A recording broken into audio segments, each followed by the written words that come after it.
국민의힘 얘기를 좀 해볼게요. 지난주 금요일입니다. 국민의힘 윤리위원회가 이준석 전 대표에게 추가 징계를 내렸습니다. 당원권 정지 1년을 추가 징계를 내렸는데 관련 얘기 좀 들어보시고 이어가 보도록 하겠습니다. 돌이켜보면은 양의 머리를 흔들면서 개고기를 가장 열심히 팔았고 가장 잘 팔았던 사람은 바로 저였습니다. 국민의힘 중앙윤리위원회는 상기인에 대하여 지난 22년 7월 8일에 결정된 당원권 정지 6개월에 추가하여 당원권 정지 1년을 의결함. 징계권은 만장일치로 의견이 되는 네, 상황인가요? 그렇습니다. 애초에는 첫 징계로 1월 8일 날에 내년 1월 8일쯤에는 복귀할 수는 있다. 산술적 계산적으로는. 그런데 이제 1년 더 연장이 된 거예요, 징계가. 벌써부터 잃을 수는 있겠습니다만 이준석의 정치 인생이 이제 끝났다? 이런 표현까지 나오고 있어요. 어떻게 봐야 됩니까? 그런데 언론 보도를 보니까 탈당이나 신당 창당은 생각하지 않고 온라인 플랫폼을 만들고 책 내고 장외 정치 활동 계속 할 것처럼 보여요. 저는 다만 정치를 끝났다 계속 할 수 있다를 남이 평가하는 건 온당하지 않죠. 그러나 이준석식 정치가 좀 국민들과 당원들의 인정을 받고 재기하기 위해서는 기존에 해오던 방식에서 변화할 필요가 있다고 생각합니다. 기존의 이준석 전 대표의 정치 방식은 작은 싸움 하나하나에서도 절대 지지 않고 물러서지 않는 것이었어요. 하지만 그러다 보니까 설전에서는 이기는데 토론에서는 이기는데 점점 주위에 사람이 없어지고 아니 선거 이기는데 내가 기여했는데 왜 당원들로부터 국회의원들로부터 인정을 못 받는 상황이 오지? 본인 아마 매우 억울하고 답답할 겁니다. 이걸 끝없이 이제 남 탓으로 권력자의 탓이다. 우리 당원들의 어떤 세대 구조상 기성세대가 많아서 그렇다. 외부 요인으로 돌리게 되면 답이 없어요. 나에게 어떤 요인은 있지 않았는가라고 돌아보는 성찰과 숙고의 자세를 국민들이 거물급 정치인들에게 요구하는 것이거든요. 30대에 당대표를 했으면 지금 상황이 어려워도 거물급 정치인이라는 건 변함없는 사실입니다. 그렇다면 왜 나는 두 번의 승리에 기여를 하고서도 당원이나 당의 어떤 운영을 같이 하는 국회의원들에게 인정받지 못했는가, 나의 어떤 점이 문제였는가를 돌아보고 그 부분을 조금 해소하고 보완시키는 방향으로 발전해 나간다면 다시금 국민의 부름, 당원의 부름을 받을 수 있겠죠. 하지만 지금 이 국면에 처한 건 모두 저 나쁜 국회의원들 기득권 잘못이고 나는 잘못한 게 하나도 없다라는 인식 위에서 계속 장외에서 설전이나 책을 내고 플랫폼 만드는데 남을 향한 비난, 비방으로 일관되게 그러한 모습을 보여준다면 이 마음이 단단하게 얼어붙은 당원들이나 국민들이 다시 문을 열게 될까요? 저는 더 어려운 길을 갈 거라고 봐서 지금 기술적으로 징계가 언제 해제되고 이런 게 중요한 게 아니라 이준석식 정치가 한 단계 변화해서 업그레이드 하느냐 아니면 늘 하던 대로 계속 싸움을 하느냐 그 선택은 이준석 전 대표 본인이 하는 거죠. 남이 대신해 주는 게 아닙니다. 네. 바꿔 말하면 이준석 전 대표가 1년 전만 해도 대표 취임했을 때 영선의 기적이라는 표현을 언론들이 썼어요.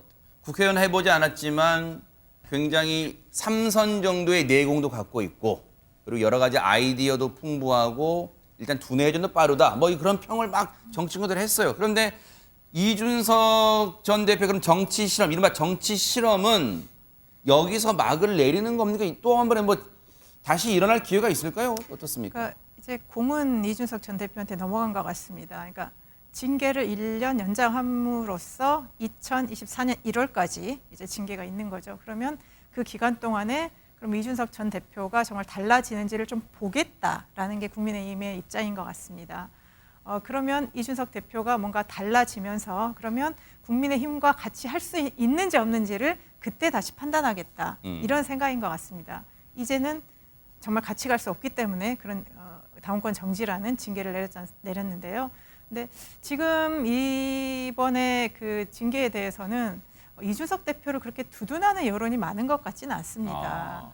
이준석 대표가 작년에 많은 기여를 했음에도 불구하고 여러 가지 본인의 발언이나 이런 사고로 인해서 좀 국민들의 마음을 좀 잃은 것이 아닌가 싶습니다.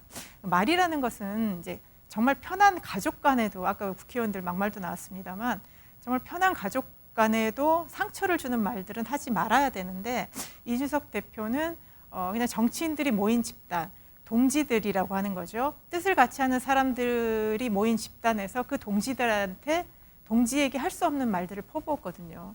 그렇기 때문에 저는 이준석 대표의 그런 일련의 행위들이 당내나 밖에서 충분히 이렇게 평가를 받은 것 같고요. 네. 그러면 앞으로 남은 기간 동안에 이준석 대표가 다시 신뢰를 회복하는 방법이 혼자 밖에서 새를 불리는 방식이 유리할 것인지 아니면 자중을 하면서 다시 내부의 어떤 그 동의를 얻어가는 것이 바람직한지 저는 선택의 기로에 있다고 봅니다.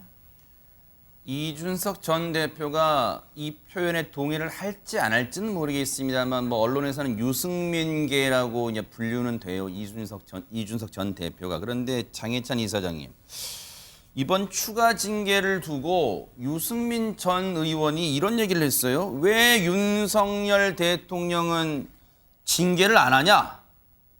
아마 이제 여러 가지 뭐 발언, 윤석열 대통령의 발언이나 문자 파동 아마 그 얘기를 언급한 것 같아요. 이거 어떻게 봐야 됩니까? 일단 유승민 전 의원이 언급한 것은 미국 순방 중에 일어난 사적인 대화가 이제 공개된 것인데요. 네네네. 이 부분에 대해서 비속어를 썼다 안 썼다 부분에 대해서는 명확하게 사실 규정이 이루어졌다기보다는 여전히 각자의 입장이 좀 다르게 국민들께 알려지고 있는 부분이고요.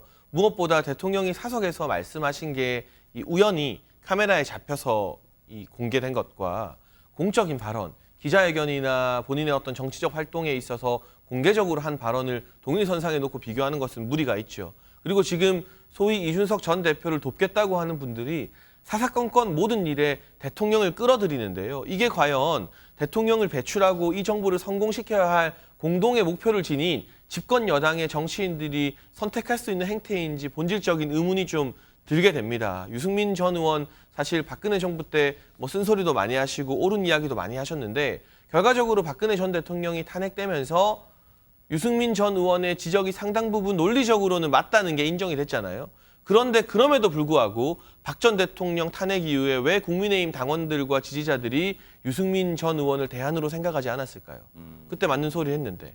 그건 정치에 있어서 논리만큼이나 중요한 게 공감 능력이고 이 당원과 지지자들의 정서와 나의 눈높이를 맞추는 그러한 부분이기 때문입니다. 그런데 지금 이 여전히 유승민 전 의원이나 또는 유승민 전 의원에게 정치를 배웠다고 알려진 이준석 전 대표나 본인들이 이 작은 미시적인 사안 하나하나에서의 어떤 논리적인 완결성을 스스로 갖추기 위해서 고민하는지는 몰라도 좀 더 시각을 크게 보고 정말 어렵게 정권 교체를 해낸 당원들과 지지자들, 우리가 동지라는 말 쓰잖아요. 이 동지들의 마음과 정서가 무엇인지에 대해서는 헤아리려는 노력을 조금도 안 하시는 것 같아요. 그러니까 실질적으로 나중에 들여다보면 그때 그 사람들 말이 맞았다고 해도 대안으로 선택을 못 받는 겁니다. 그래서 지금 이준석 전 대표나 이 유승민 전 의원에게 필요한 것은요. 이 정부 견제하고 여당 내 야당 역할 취임 1년도 안 됐는데 하는 게 중요한 게 아니라 네. 왜 나는 맞는 말 하는데 당원들의 마음을 못 얻는 것인가? 이게 당원들 잘못인가 아니면 나의 잘못인가? 이 고민을 좀 조용한 곳에서 오래 하시는 게 중요한 과제가 아닌가 하는 충고를 드리고 싶습니다. 그런데 가만 생각해 보면 유승민 전 의원이 최근에 목소리를 꾸준하게 키워오는 데에는 아마 이게 있지 않을까 싶어요. 최근 여론조사 보니까 차기 당권 주자에서 뭐 1위로 뭐 대구 경북 지역에는 특히 1위로 뭐 올라섰다. 본인이 그런 걸 또 SNS에 올렸어요. 혹시 그런 데서 오는 자신감, 이미 본인은 딱 부러지게 얘기 안 합니다만 차기 당권 주자 보세요. 국민의힘 당대표 적합도에서 유승민 전 의원이 일단은 글쎄 이런 표현이 적절할지는 모르겠습니다만 다른 후보들과는 상당한 거리를 두고 앞서가고 있습니다. 여기서 오는 자신감일까요? 어떻습니까? 그러니까 이제 지금 워낙 그 여야의 행태에 보면 이제 국민들이 기존 정치권에 대한 불신이 크고요. 네. 특히 이제 국민의 힘이 내용을 겪고 윤석열 대통령의 지지도가 낮아지면서 뭔가 좀 국민의힘이 이렇게 가면 안 되지 않느냐라는 이런 열망들이 아마 여론조사에서 나타난 것으로 유승민 의원은 본 것 같습니다. 근데 유승민 전 의원이 목소리를 본격적으로 내게 된 게 지난번 경기도지사 경선에서 떨어진 후거든요. 네. 그때 굉장히 어떻게 보면 저격 공천이라 그랬죠. 그래서 좀 처참하게 패배를 했고 그때 본인이 완전히 이렇게 저격 공천을 당했다 이런 얘기를 했습니다. 그러면서 그 뒤부터 계속 목소리를 냈고요. 그때는 또 이제 이준석 전 대표의 어떤 징계가 진행이 되고 있었기 때문에 저는 유승민 전 대표가 활동할 수 있는 공간이 어떻게 보면 자연스럽게 만들어졌습니다. 그래서 윤석열 대통령을 비판하고 국민의힘을 비판하면서 본인의 어떤 정치적 공간을 넓혀가는 이 과정 중에서 또 이준석 전 대표가 또 징계가 이렇게 됐기 때문에 내가 다시 국민의힘의 대안으로 좀 들어가야 되겠다. 이런 그 생각과 자신감을 갈 수 있는 저는 좋은 시기라고 생각합니다. 자연스럽게 등판할 수 있는 기회가 마련은 됐습니다. 네. 그렇지만 저런 여론조사와 실제 당권에서 권력을 쥐는 것은 또 당 내부의 또 다른 문제이기 때문에 지금 이제 그러니까 유승민 전 대표 전 의원이 이 마련된 이 장을 어떻게 잘 활용하느냐 이것도 하나의 어떤 시험대인 것 같습니다. 네.